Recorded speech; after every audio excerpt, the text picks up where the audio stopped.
పాన్గల్ మండలం కేతపల్లి గ్రామంలో భీమా కాల్వ తెగి వరి పంట నీట మునిగింది. రేవల్లి, గోపాల్పేట ఉమ్మడి మండలాల్లో చెరువులు, వాగులు నిండి అలుగులు ఉధృతంగా ప్రవహిస్తున్నాయి. కేశంపేట, తుర్కదిన్నె, అనంతపూర్, నాగపూర్ గ్రామాల్లో భారీగా వర్షం కురవడంతో వరద నీరు రోడ్లపైకి చేరి ఉధృతంగా ప్రవహిస్తోంది. దీంతో రాకపోకలు నిలిచిపోయాయి.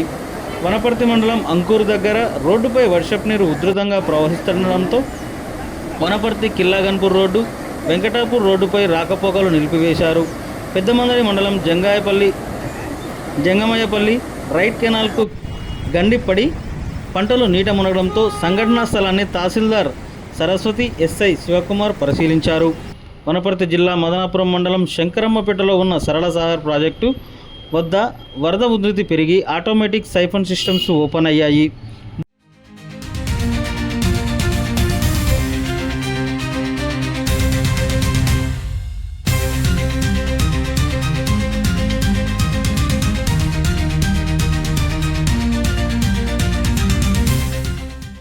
భూత్పూర్ జడ్చర్ల మధ్యలో వరద ఉధృతికి హైదరాబాద్ బెంగళూరు హైవేపై రోడ్డు తెగి ఓ బస్సు అందులో ఇరుక్కుపోయింది.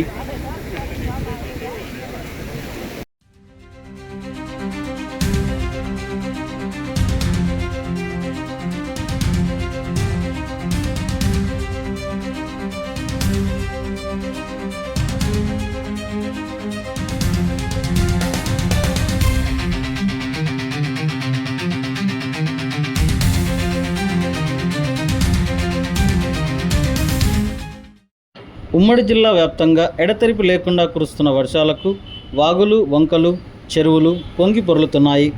గురువారం వనపర్తి ఎమ్మెల్యే తూడి మేఘారెడ్డి చిట్యాల వాగు, నల్ల చెరువు అలుగులను సందర్శించి పరిశీలించారు. భారీ నుంచి అతి భారీ వర్షాలు కురుస్తున్నాయని, వనపర్తిని రెడ్ జోన్గా పరిగణించారని ఎమ్మెల్యే అన్నారు.